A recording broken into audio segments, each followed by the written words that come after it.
Bismillahirrahmanirrahim. Assalamualaikum warahmatullahi wabarakatuh. Kerakusan adalah kefakiran tersembunyi.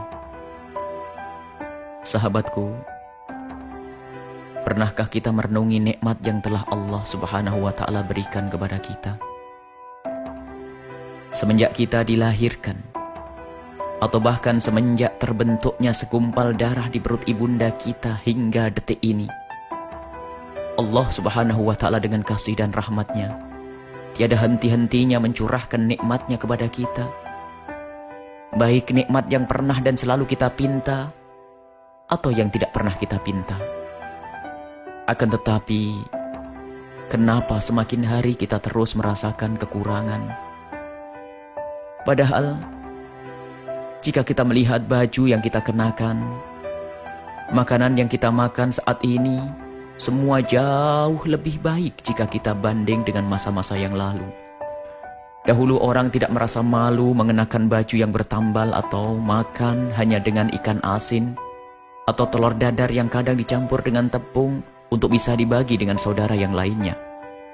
Kendaraan hanya delman atau sepeda, engkol. Namun justru yang demikian itu amat terasa sekali bahwa itu adalah nikmat besar dari Allah Subhanahu wa Ta'ala. Akan tetapi, kenapa di saat kemudahan diberikan oleh Allah Subhanahu wa Ta'ala, beraneka ragam makanan masuk ke perut dan kendaraan yang bermacam-macam bisa kita nikmati, yang ada adalah justru merasa kurang. Jangankan bersyukur, menyadari kalau itu adalah nikmat saja belum bisa.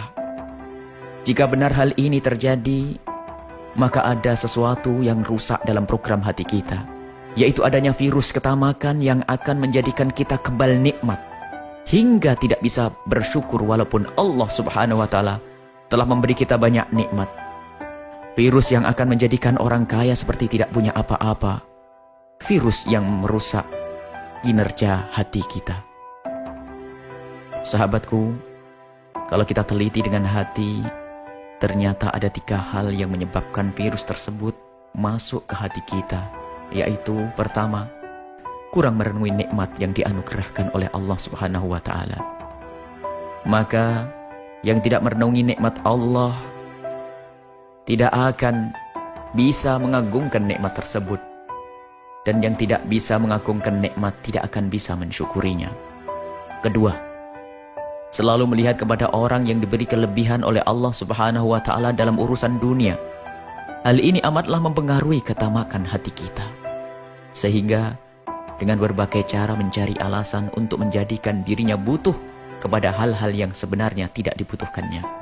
Ketiga, adanya kesombongan yang telah menjadikan seseorang gengsi melakukan kesederhanaan, ingin selalu dilihat dan diperhatikan oleh orang lain dengan segala kelebihan, baik dalam pekerjaan, cara berpakaian, makanan, minuman, tempat tinggal, dan kendaraannya.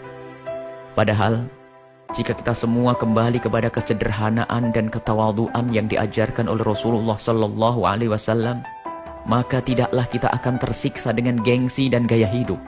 Dan jika kita mendahulukan yang halal dan diridhoi oleh Allah Subhanahu Wa Ta'ala, maka tidaklah kita akan tersiksa dengan kesederhanaan dalam hidup kita.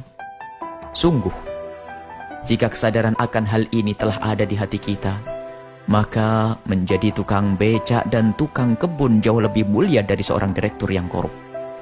Menjadi tukang batu jauh lebih mulia dari seorang ustadz yang menjual agamanya demi dunia. Menjadi pekerja yang jujur jauh lebih mulia dari seorang saudagar yang curang. Dan pergi ke sawah jauh lebih mulia walau tersengat panasnya matahari daripada bekerja di ruang ber-AC akan tetapi dimurkai oleh Allah Subhanahu wa Ta'ala. Begitu juga, jika menjadi orang kaya, menjadilah orang kaya yang diridhai oleh Allah Subhanahu wa Ta'ala, karena kaya yang tidak tamak. Menjadi ustadz yang mulia di hadapan Allah karena tidak tamak. Dan menjadi apapun, menjadilah orang kaya yang sesungguhnya, yaitu kaya hati, dengan menjadi orang yang tidak rakus akan dunia dan pandai mensyukuri nikmat Allah Subhanahu wa Ta'ala. Buya Yahya. Wassalamualaikum warahmatullahi wabarakatuh.